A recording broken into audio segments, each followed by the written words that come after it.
Alright guys, so I started hearing a little bit of noise. It was kind of like a roller coaster noise, and it kind of sounded a lot like a drive shaft issue. So basically just jacking up one side and just kind of shaking the tire back and forth, feeling for play. And passenger one had a lot of play, so definitely a sign of the wheel bearing going out, and that's what we're doing right now. So we have a spare right here, lower models, but it didn't have any play or anything, so that should be fine. Let's see, that's probably what we're gonna throw in here. It should fix all the issues, but it was wheel bearing was so worn that it had actually, you can see right there, it wore on the caliper bracket, not even the pads. It didn't wear the pads down all the way. It was actually riding on the bracket right there, so it was kind of tilted a little bit, and I just it felt like something was kind of loose in the front end just a little bit. I couldn't tell if it was like a loose drag link or something. Had like a little bit of steering wheel shimmy, not really much, nothing crazy, but it was something out of the ordinary. And the brakes didn't really feel great, so it just kind of felt like it was wanting to pull like just a hair, maybe nothing too crazy. But bottom line is something did not feel right, and obviously this was the issue. So I've already got it down to this part right here. I got the axle nut loose there so we can pound the axle shaft out of the old hub. But looking at it close, you can see some shavings down in here a little bit, just I guess from the brake caliper bracket and rotor, shavings from that. I mean, let's see if I can show you guys with one hand. It's got a little bit of play, just moving it with my hand, having the tire on it obviously affects it a lot. It actually had a lot more play, so pretty easy way to tell. I don't think it was about to fall off any second or anything, but it was probably getting there, so I'm really glad I checked that. That's just what the price you have to pay for running bigger tires, 35s, 37s, 40s. So I mean, especially if they're not 1-tons, but as long as you're aware of all this stuff, then you can really keep up with it. So it's just basic wear parts. So I mean, I checked this one's still good, solid, and it was obvious that it was this one, so I'm gonna replace it really quick, and hopefully it'll be good to drive to work in the morning.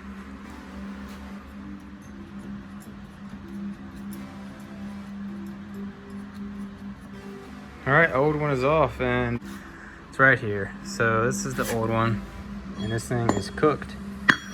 It's obviously it's rusty, but it's, let me see if I can find the sensor hole right here.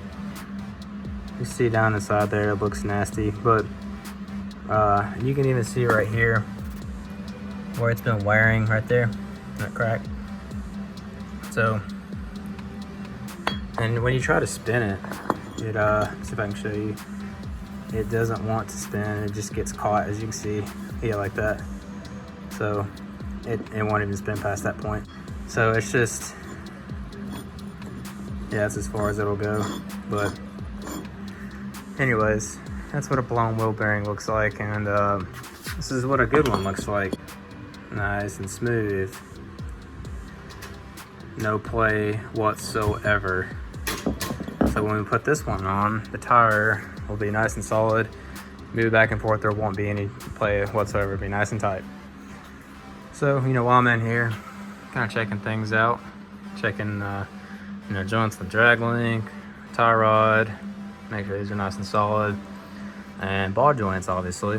So give the knuckle a nice good shake up and down, check for any play. Should be good to go after this.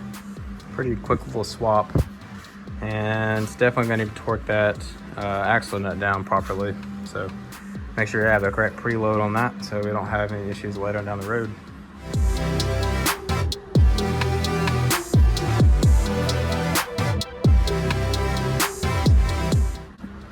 Alright guys, got that knocked out and still had time to spare to eat dinner and all that good stuff. Make it to bed at a decent time. So that only took like an hour, maybe an hour and a half, roughly. So, you know, just took it for a test drive down the street really quick.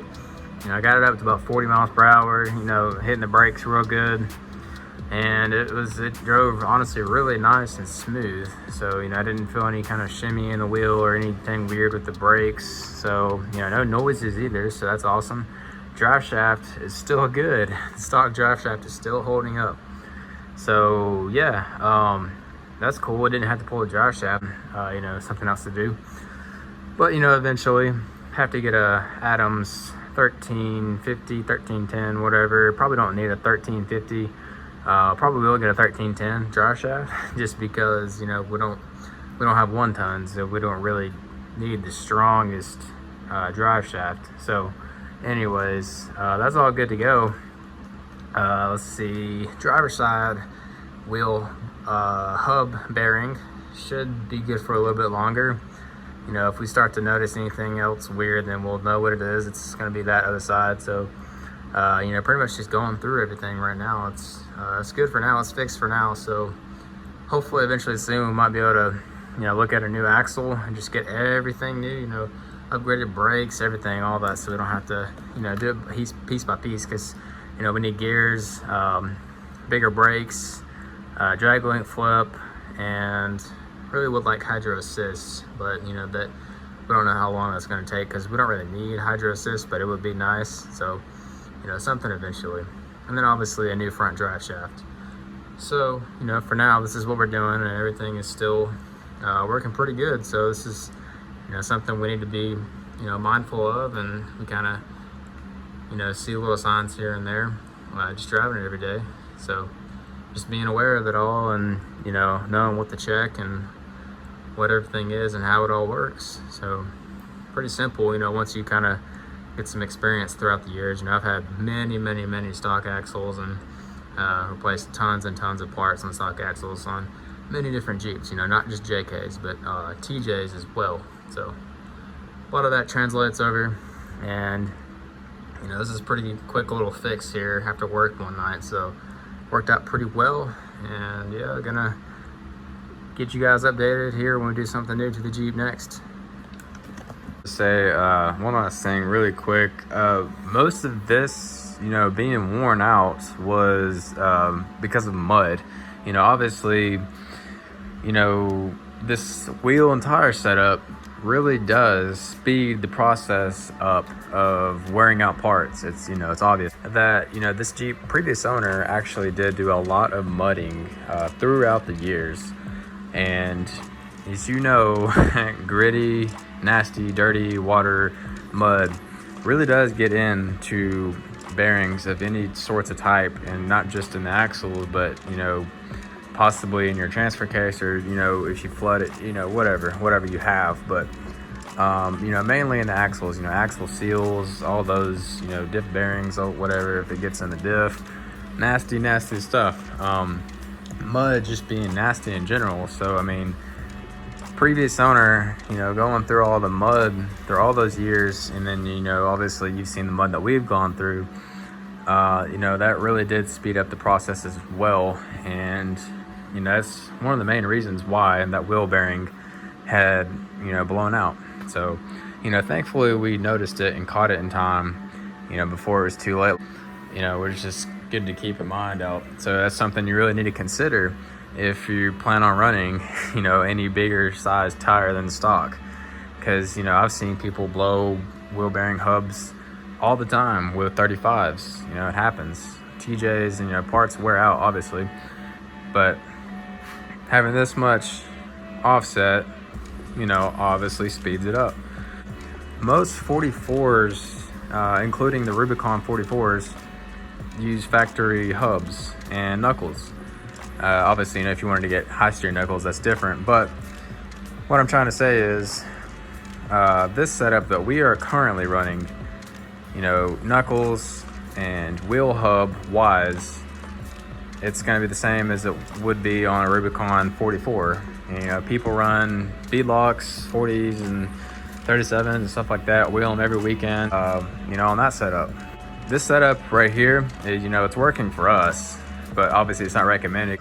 But what I'm trying to say is it should, you know, still be good for us. You know, we just got to keep an eye on it. Like we just need to be aware of what we have. And, you know, obviously we're not expecting to run big tires and then have nothing fail or anything. That's not what we're trying to say here. So basically just showing you guys what we're up to and taking you along for the ride. So, you know, we completely expected this. It's, you know, not out of the ordinary. So just wanted to kind of give you guys an update, and you know, really enjoying doing this. You know, it's fun. Like, you know, swapping out, working on the Jeep and stuff like that. So there's just, you know, we're happy with it. And you know, this Jeep almost has 100,000 miles, so that has a lot to do with it too. So I'd say that actually lasted a pretty good bit, you know, consider it not being stock and being off-road all these years. So anyways, catch you guys when we do some more performance upgrades. Gonna get the steering nice and dialed in, gears, and gonna make sure the driver hub gets replaced here soon if we don't do new axles. And then everything will be nice and solid for years to come. So, you know, obviously being aware and checking on things every now and then, and, you know, being really mindful of stuff comes up, like if we start to get like a little wheel wobble or something, or, you know, new noises, just, you know, kind of checking on stuff every now and then, just being aware and mindful of your surroundings, I guess.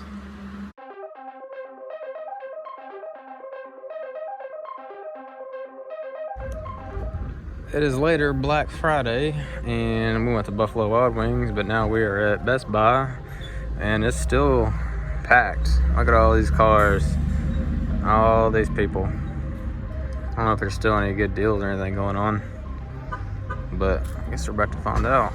See what they got.